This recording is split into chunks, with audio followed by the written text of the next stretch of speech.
kalau dengerin anak muda dengerin politik kembang, aduh liar ya. Iya. Apa yang bisa membuat anak muda biar ini kita gabung ke Gampang aja. Kamu punya keluh kesah nggak tentang pembangunan Garut? Paling tidak selama 10 tahun ke belakang. Pasti banyak ya. Pasti kalau ditanya gitu, wah sampah, wah amburadul misalnya tata kotanya, wah pendidikan, wah kesehatan. Karena tiap orang punya sudut pandang masing-masing. Event ini, kegiatan ini membuka peluang buat anak muda dari Garut untuk ngumpul bareng-bareng. Karena kalau satu suara bakal pelan, tapi ketika kita undang, target kita bakal ngumpul 200 orang pemuda dengan berbagai latar belakang. Kalau 200, suaranya bakal lebih kencang. Karena nanti hasilnya kita coba buat deliver ke pemerintahan lokal langsung. Jadi nggak sekedar diskusi, FGD selesai. Kita mau bikin semacam blueprint untuk masukan. Karena tiap ganti bupati kan kita bakal ada rencana pembangunan daerah jangka menengah. Sebelum-sebelumnya suara pemuda itu nggak didengar karena tidak ada channelnya. Mungkin tidak ada inisiatif juga untuk menggabungkan suara. Nah, tahun ini untuk pemilu kada yang ketiga ini secara kan yang awal tidak langsung, kemarin langsung, sekarang langsung lagi. Kita mau anak muda juga terlibat dong. Masa sejak dari voter aja 25%, seperempatnya masa nggak didengar kepentingannya kita gitu. Iya, betul. Lu lagi mau tanya apa? Iya, sok mangga. Kekiran. Kan dua jenis pemuda politik itu ada yang menuntut perubahan, Mohon? sama yang menciptakan perubahan. Yep. Nah, termasuk mana nih? Atau dua-duanya? Dua-duanya itu sama kan, kalau menurut ngeadvokasi menciptakan perubahan, dia terjun ke kerja-kerja sosial, mengisi gap di pemerintahan. Jadi gini, kalau misalnya di pendidikan politik muda yang kita dorong adalah yang pertama kali kita berkumpul, kita mengorganisasi diri sebagai suara pemuda yang harus digarisbawahi sih, karena pasti banyak yang seudon kan kalau ini baliho udah banyak di mana-mana. Jangan-jangan Pempo Muda didukung satu calon, tidak sama sekali.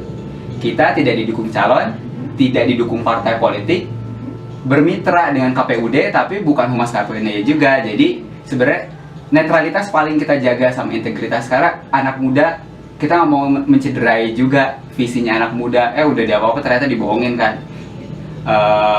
Kita digarisbawahinya di situ. Pertanyaannya lupa. Oh iya Bu, ya, yang penuntut sama pencipta. Yang pertama kita untuk perubahan dong pasti. Karena kita mau Garut berubah, kita mau bekerja, bermitra juga dengan pemerintah, dengan swasta, dengan banyak orang.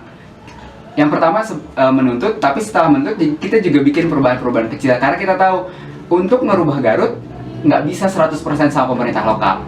Civil society, masyarakat juga mesti terjun langsung. Sejak anak muda juga resource-nya banyak, idenya banyak, waktunya banyak. Mangga kita sama-sama bikin kegiatan-kegiatan sosial. Kayak di kelas politik kemarin, dari 36 sudah ada 3 ide buat proyek sosial menyelesaikan masalah energi, pangan. Satu lagi apa ya, Mi? Ya, ada satu lagi itu tentang masalah air, sanitasi. Jadi ya kita mengumpulkan dulu ide-idenya. Setelah itu kita terjun juga untuk mengisi gap yang mungkin pemerintah tidak bisa handle, karena civil society harus terjun di situ. Setelah itu mudah-mudahan dari Januari nanti setelah bupatinya dilantik 5 tahun ke depan ada fungsi pengawasan dari anak muda.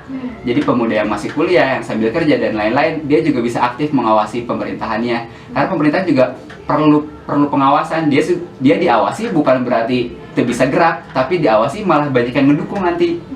Jadi iya, pemerintah juga harus, kalau di demokrasi pemerintah harus kerja bersama sama rakyatnya.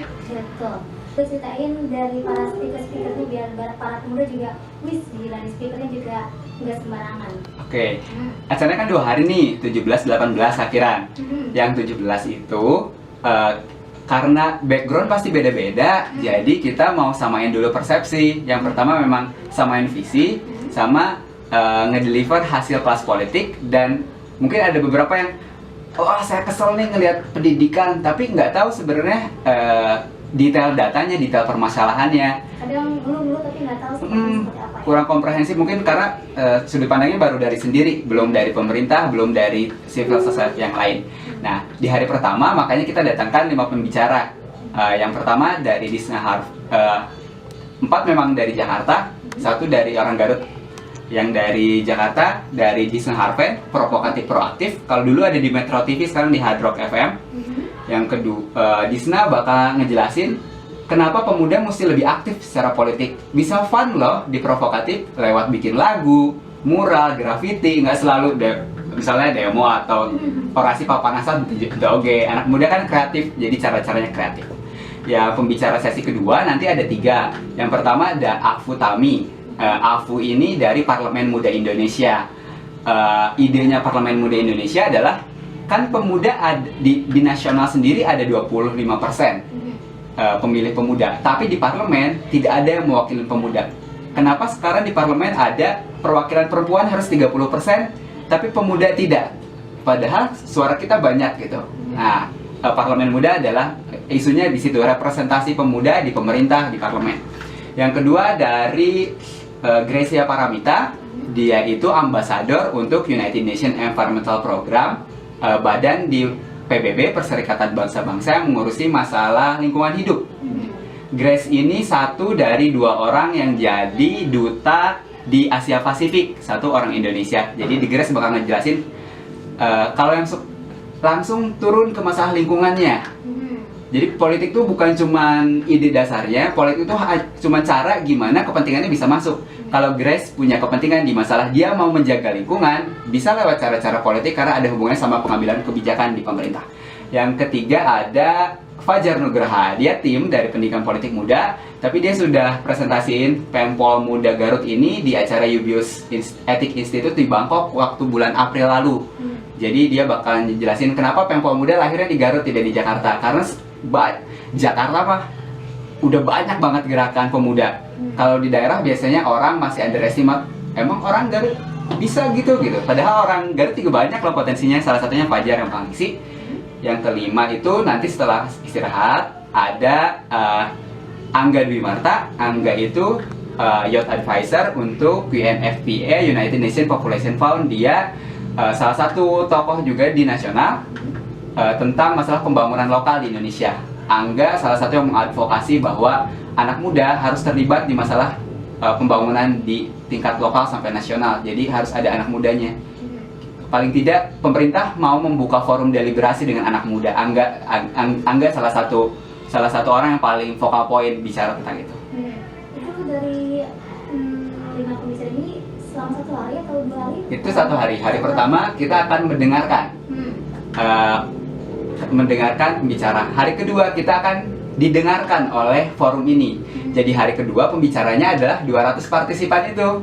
Jadi nanti Kak Kiran gabung nih datang. Hari kedua Kak Kiran yang bakal jadi pembicara, karena pagi hari kita akan membagi teman yang 200 jadi 20 kelompok FGD dengan beragam permasalahan. Kita sudah melisting ada 12 isu permasalahan, dari masalah pendidikan, kesehatan, energi, sanitasi, lingkungan, birokrasi, masalah global partnership, apalagi ada 12, ada di grup, ada di Facebook, Twitter, nanti bisa di follow. Kita bagi sesuai dengan minat mereka masing-masing. Karena saya kesal sama permasalahan sampah, oke gabung di tim sanitasi.